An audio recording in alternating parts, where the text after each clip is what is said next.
A big phrase today in retail is customer experience. And what's a bigger customer experience than hiding a speakeasy into a normally looking convenience store? That's our topic today. Joining us today to talk about a speakeasy in a convenience store, and really what we're talking about is we're not talking about the speakeasy in a convenience store as saying, like, you should do it. What we're talking about today is you should think about what is cool about having a speakeasy in a C-store and what it means for you. And having that conversation with us today is Tony Donicel, who is owner of Farmer's Grandson Eatery. They have two convenience stores in just outside of Minneapolis, and they both have speakeasies in them on some level. So first off, thanks for joining us today, Tony. Thanks for having me. So you are a restaurateur and a C-store owner. It's not very common in our industry. How would you describe, how do you manage both of them, and how do they play together? I guess we started as a convenience store guy, a gas station guy, and really grew into the restaurant industry. And so 17 years later, there's hardly any separating the two, to be honest.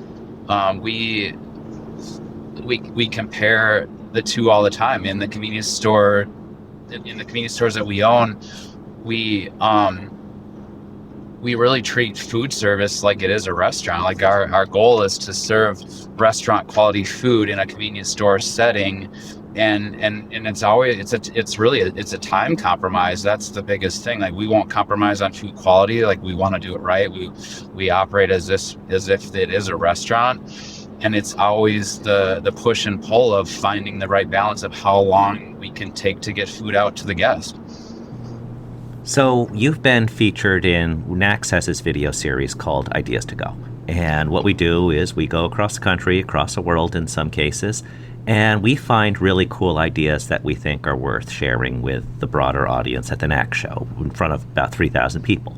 And a little bit more than a decade ago, your distributor sent an email to me, and he said, there's this pretty cool place called Farmer's Grandson in Eagan, Minnesota, and they're doing some really cool things where they've combined different operations, a gas station, a C-store, a burger place with I don't want to call it a speakeasy, but it was another bonus thing within the store. And we went there, and the food was great. And what was also very unique that I thought is you took something that was an existing facility and you made it something else, but the unifying element was the kitchen that served across all of these different retail aspects. Do you want to talk about that first store that we visited in Eagan, and what was the idea behind doing something different? It kind of happened organically. Me and some of my business partners, it was just basically my family who started it 17 years ago up in Eagan, and we took over a gas station that only had a few $100s in sales left. There was hardly anything left on the shelves. I think it was some menthol cigarettes and a couple of cigars in the back bar, and a lot of the product that we ended up buying we found out was expired, and the food operation was only a couple $100s a day in food sales.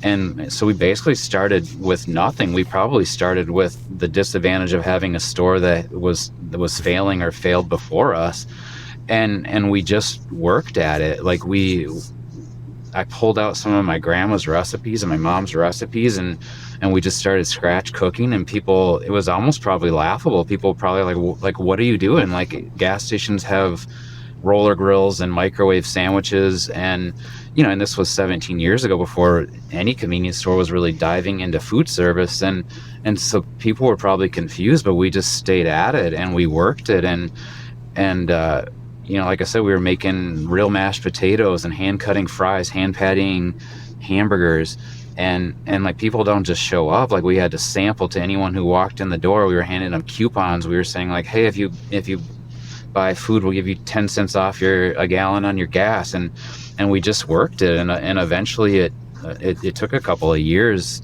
and eventually it just took off, and we just kept growing the business and adding more and more menus and more ideas. Like we started with just really simple, kind of barbecued meats and mashed potatoes and made to order sandwiches and cheeseburgers. And eventually we added a whole taco program.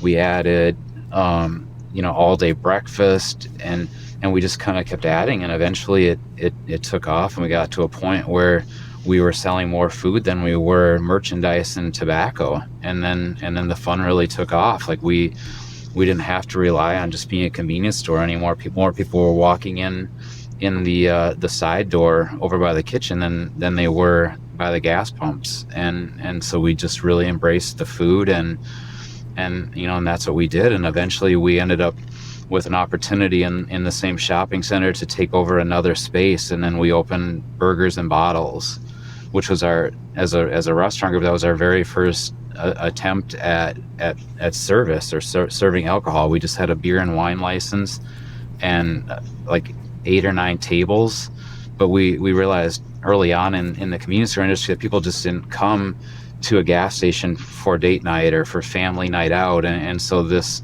sit down restaurant called Burgers and Bottles was really an attempt to capture a different use and get people in there at a different day part in the evening. And then a year later that took off, and we decided to make use of this repair shop space that I was subleasing at the time.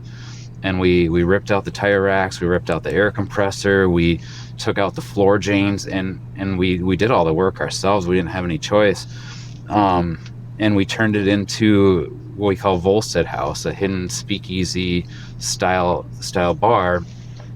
And that was our first shot at cocktails, and we didn't know what we were doing, but we tried to hire the best people that we could, or that we could afford to hire to help us open a cocktail bar. And then we were having to plate food nicer, and we learned what it meant in hospitality. We hired professional bartenders, and we just learned a lot. And then we decided we really loved the restaurant industry, so we opened a couple more sit-down restaurants in our same kind of trade area, all within 15-20 minutes apart, so that I could continue to manage them all. And we just kind of grew that way. So this new Lakeville store is kind of just going full circle on that. So it was our second convenience store, and then we had so much fun with Volstead House, the first cocktail bar, that we decided to open another hidden bar, and we're having a blast with it, and people are having fun discovering it. So the Lakeville store, that's the one we featured at the NAC show this past year, and it was in Ideas to Go. We put it in about the middle of the program. We wanted to almost make that a surprise just as much as everything at the store is a surprise.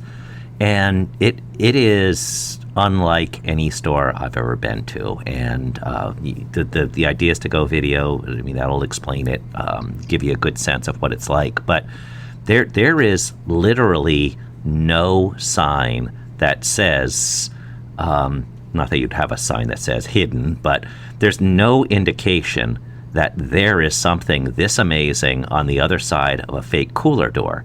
And I had talked to you, and we didn't get this on camera. I wish we had.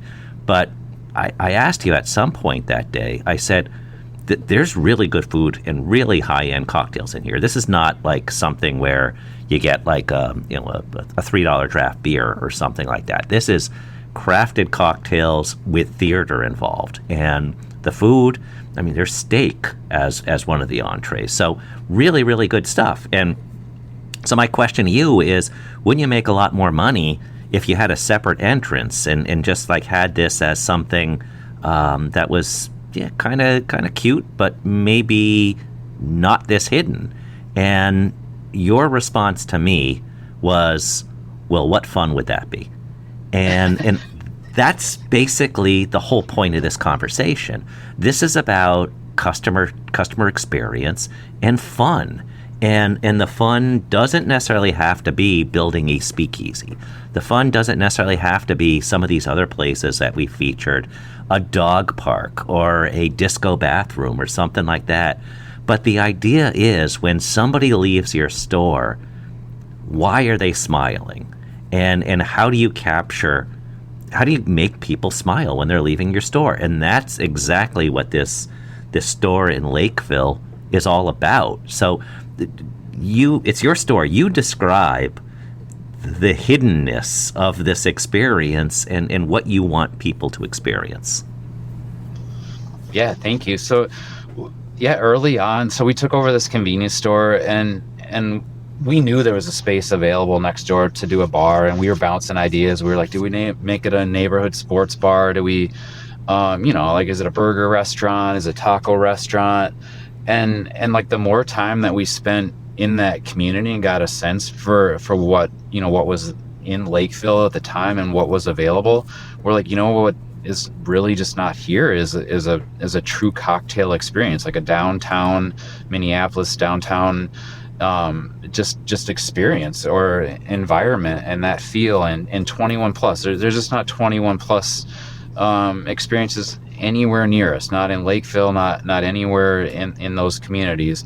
And we're like, let's do something really special. And so we went to great lengths at figuring out how to hide this completely different experience from the gas station convenience store from the convenience store. And so we came up with this idea to have it looks like an open air cooler with soda in it, and you have to know which side of the cooler to even pull on, because there's no handle, there's no instructions, there's no sign, there's no light.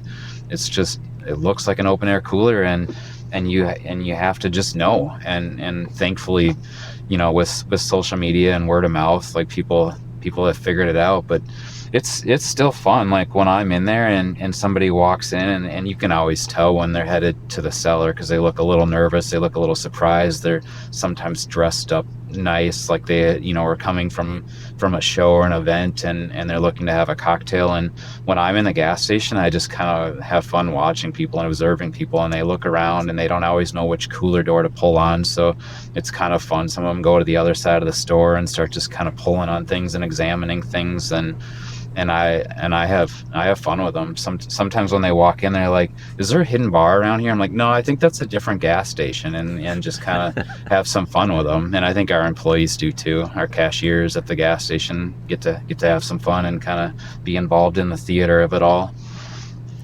Well, when we were there, we were filming back and forth, and this is in the morning. We usually film in the morning when we go to these little behind the scenes. But and I had walked out of the cellar, and by the way, you call it a cellar, but it's not downstairs, just for people that are trying to sort this out in their heads. Yeah. And there was a regular customer there. He was getting his breakfast, and he kind of was looking just at me a little bit. So I said, "Do you know what's in there?" And he said, "Storage, right? I mean, that's what it is." And it's like, "No, do you have a minute?" And I just said, "Come with me." And I walked him in there, and there's this whole experience walking down a hall. There's velvet, there's other things that just, like, as you described in the video, set you back in time and just kind of recenter you. And then you walk into this amazing space. And he saw it, and you're like in cartoons when you see somebody's jaw like fall and hit the ground. That's what I saw. I've never seen somebody that was that taken aback. And he was a regular customer, and he said, "I had no idea this was here. I'm coming back tonight with my friends." And it was just that whole thing where today we have social media where people want to find something, they want to be on the in, they want to share something with people. So you hit all the right notes with this, from what we saw that day, but also when we showed this at the NAC show, sounds like you hit a whole bunch of right notes with people who were in the room, because you were in the room, so you had the chance to hear how people were talking about it, both while it was playing and afterwards, and maybe even catching up to you. So you're at the NAC show this year. What was your takeaway from what retailers were saying was of interest with your Speakeasy, with your hidden bar? It was a blast. I was a little nervous, to be honest. I mean, I'm sitting there watching the video, and like, of course, it's my store, so I'm like picking up little things from the video. I'm like, oh, the grill wasn't as clean as it would have been nice to have, or like, and like we were open when you were in there, so we were serving customers, and we were doing our thing. And so, not in any business, like, not everything's picture perfect, and I'm like, oh gosh, like, what people are gonna be like that's silly or that's dumb. And it was kind of fun. Like, the whole room kind of got quiet, and then you could hear whispers like, oh, that's a really cool idea. And it was just really fun to be in there in that room for the launch of it. And then I think the most fun was on the way out, because the rest of the presentation and everything wasn't really all about ideas to go, and it got wrapped up, and so we were all heading out, and we were all excited to get to the show. And as we were walking out, I heard at least 2 conversations of people saying like, oh my gosh, I loved that Speakeasy bar, we should do something like that, or what a cool idea. And it just was really kind of humbling and really cool to get to be in that room. So I thank you and Nax for that opportunity to get to experience that. Well, I know what you're talking about, where you look at video afterwards and it's like, oh, I wish, not your store, but oh, that trash should have been picked up, or this or that. So you're always looking, all these little tiny things, like, could you do it better? But then again, that's not, it becomes less a documentary and more something that's just like too clean or too nice or something like that.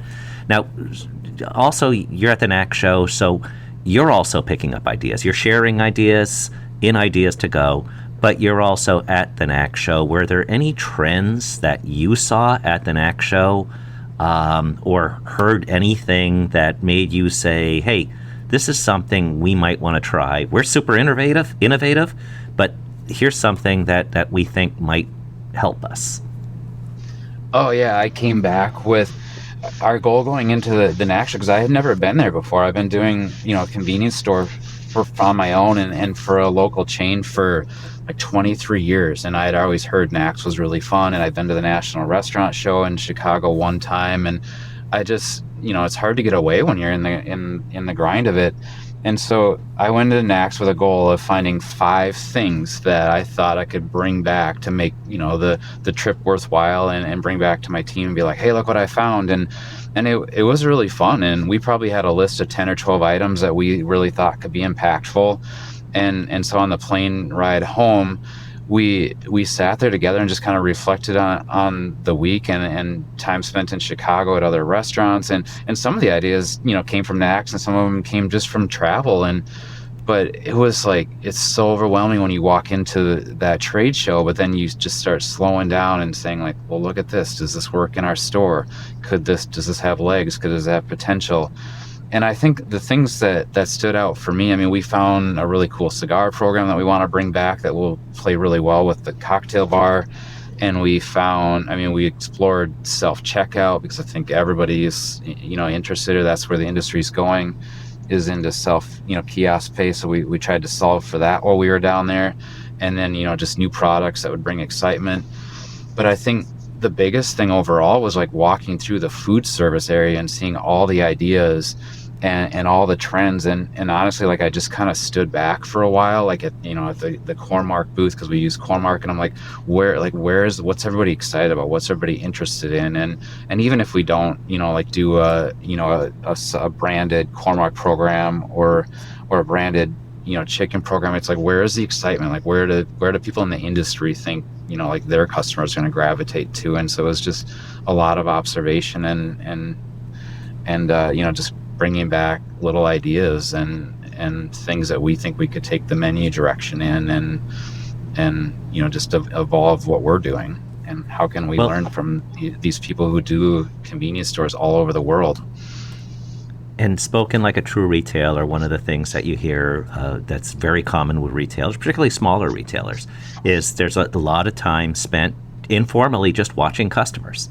And of course, it applies to booths as well, where what is drawing attraction? Well, that might be something that, if a lot of people are doing it, then maybe there's a reason for it. Maybe that's something we want to look at. So, interesting way of looking at booths, just like a retailer would look at his or her own store.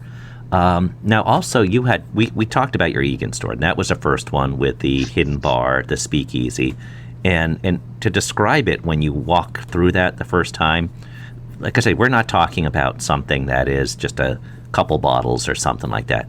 It's like when I first walked through that room more than a decade ago, it looked like AI created the Speakeasy before AI. They're bottles that are, it is like 15, 20 feet high. It's like I'm in a different world. And I know since then it's been modified. Now, that the time we visited earlier this year, you had to walk through a fake soda vending machine that opened up and revealed itself. But you're already remodeling that store in Eagan into something bigger and better and perhaps more fun and more profitable. Yeah, no, we're having a blast. It's like I keep telling my team, and it's really fun now because now that we have 6 restaurants and convenience stores and locations, I have a really robust team now. I have a culinary director, I have a beverage director, I have a marketing director, I have an operations director who handles a lot of the day-to-day. And it's like really just trying to say like, hey, I came back from Nax. I'm super excited. This is our original location. Like, I think we can do this. I think we can do that. And we immediately got to work. So we opened up a full coffee shop. It's kind of like with the same as the idea as a Speakeasy cocktail bar. Like, you don't get to take the mindset of like, this is a convenience store and people aren't going to expect that much. This is a full branded coffee experience. Like this, I mean, you could be downtown Minneapolis and run into this and hopefully be just as impressed as you are with it connected to a convenience store. And so we're doing signature seasonal lattes and a full food menu and a fresh baked pastry program. And then when we got that opened up, we like looked around and we're like, we could do so much more. Like, let's reinvent the burgers and bottles space and focus on the menu. And then my culinary director is like, every time I walk into Volstead House, the cocktail bar, I just think like, the drinks are top notch. You guys were, like recognized as one of the top cocktail bars in Minnesota recently, and Whiskey Advocate named you top 50 whiskey bars in the state. And like, it's just a beautiful space.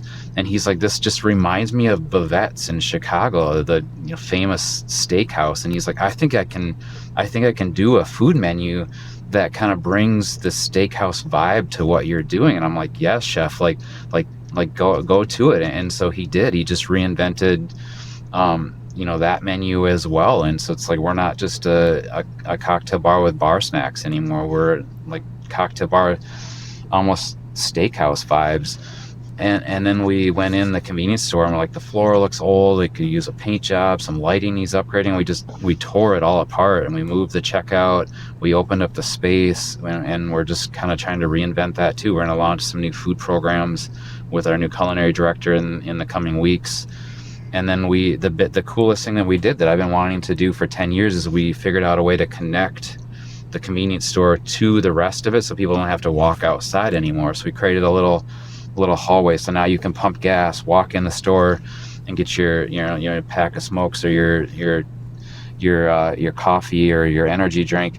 And you can get all the way through the building now, which has been really fun. I mean, Minnesota winters last like 8 or 9 months. And so nobody wants to be outside during that time. So it's just been a really fun thing to see people like now going and wandering around the store more and have access to really nice restrooms on the other side of burgers and bottles. And it's just really kind of connected everything that we do in that campus of concepts that started as a gas station. So next time you're in Chicago, there's this cool place called 93 Octane. It's a brewery that's part of a convenience store, that's part of a liquor store, that's part of a gas station, that's part of a car wash. Same kind of thing. There's a back alleyway, if you will. It's nicer than an alley that connects everything together. So reminds me just very similar in concept, and it's all about like, who would think that a brewery would be at a gas station? So final question. I don't want to keep you, but how do you? What is your advice to retailers who are just energized and say, I want to build a Speakeasy? Is it about a speakeasy? Is it about giving your team the latitude to come up with something really fun and then the resources to do it? I'm asking a whole bunch of questions here, but basically what is your advice to a retailer who says, I want to do something different? Do you give them guardrails, or do you just say, go at it? I think just follow your gut and take down the guardrails. Like, just look around, figure out like what's missing in your community, what's missing in your neighborhood, what are people are asking for, and if you have the space to do it, like, just take a stab at it. I mean, like I said, we spent the first 5 to 7 years like struggling to pay bills and figure things out and constantly reinventing ourselves and begging people who walked in who were just there to buy a pack of cigarettes and get gas to try our food, and it's not easy and of course not, but that's what makes it so rewarding when you find something that works and just brings a different experience to what people kind of expect from a convenience store. And I would say just think outside the box and have some fun with it and take a chance. Well, your restaurant group is Wondrous Collective. Look them up, just because they do have a bunch of restaurants that are pretty interesting. The convenience store concept is farmer's grandson. And you had mentioned your grandma earlier. What's cool about being a farmer's grandson is your grandmother is the farmer, which is not something people would intuitively think. Normally you think, it's a male. But, grandma is what this farmer's grandson is all inspired by. And two really cool concepts, great food. It's a great learning lab for anybody that wants to see how do you make yourself different in the market, finding something unique and making people happy, and that's what retail's about. Also, the video is now online on our website at convenience.org/ideas, letter 2, go, and Tony's video and a bunch of others are up there now. So, Tony, thank you for joining us today. I know, as I would imagine, as a restaurant collective, every day is busy, and you're probably hopping to someplace now. So appreciate your time on this today, and I can't wait to come visit your restaurants and see what else you have cooking in the convenience store. So thanks again for joining us. Convenience Matters is brought to you by NACS and produced in partnership with Human Factor. For more information, visit convenience.org.